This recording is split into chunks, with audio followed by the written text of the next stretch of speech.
એક પરિવારની અંદર દુઃખદ ઘટના બની છે। એના માટે આજે અમે સૌ અહીંયા એ જ જગ્યા પર અહીંયા તમામ ઉપસ્થિત છે।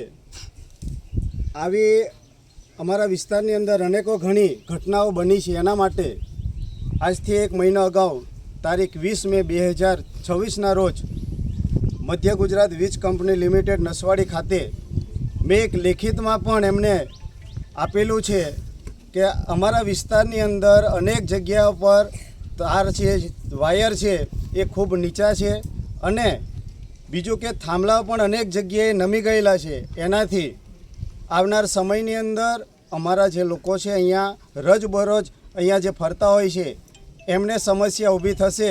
અને લેખિતમાં એ પણ જણાવેલું છે કે આવી જો ઘટના કોઈ બનશે ત્યારે એની જે તે વિભાગે જવાબદારી લેવી પડશે અને જવાબદારી આજે પણ લેવી પડશે। કારણ કે તમને લોકોને વારંવાર અમે લેખિતમાં રજૂઆતો કરવા છતાં પણ તમે આ મેન્ટેનન્સનું કોઈ ધ્યાન નથી આપ્યું અને એના લીધે તમારી નિષ્કાળજી અને તમારી બેદરકારીના લીધે આજે અમારે એક ભાઈનું અહીંયા મૃત્યુ થયું છે। ત્યારે ફરી પણ એકવાર કહેવા માગું છું તંત્રને કે જે તે વિભાગ આની અંદર જવાબદાર છે એના પર કાયદેસરની કાર્યવાહી કરીને આ ભાઈને ન્યાય મળે એવું કરવું પડશે। અને અગાઉ પણ તમે હજી નહીં જાગીએ ત્યારે આવી ઘટના આપણા વિસ્તારની અંદર બનતી રહેશે। એટલે ફરી એકવાર સોશિયલ મીડિયાના માધ્યમથી પણ કહેવા માગું છું જે મધ્ય ગુજરાત વિભાગને કે હજી પણ ઘણી જગ્યાએ તાર નીચા છે, જીવના જોખમે લોકો ફરી રહ્યા છે, તમે હજી નહીં જાગશો ત્યારે અમારે પણ આ જ બાબતે આંદોલન કરવું પડશે। જ્યારે અમે લેખિતની અંદર તમને રજૂઆતો કરીએ છીએ ત્યારે અમારી વાતો પર તમને ધ્યાન દોરવામાં નથી આવતું। ત્યારે અમારે દરેક બાબતોની અંદર દરેક માંગ હોય ત્યારે અમારે આંદોલન જ કરવાના। આંદોલન કરશો ત્યારે અમારું સાંભળશો।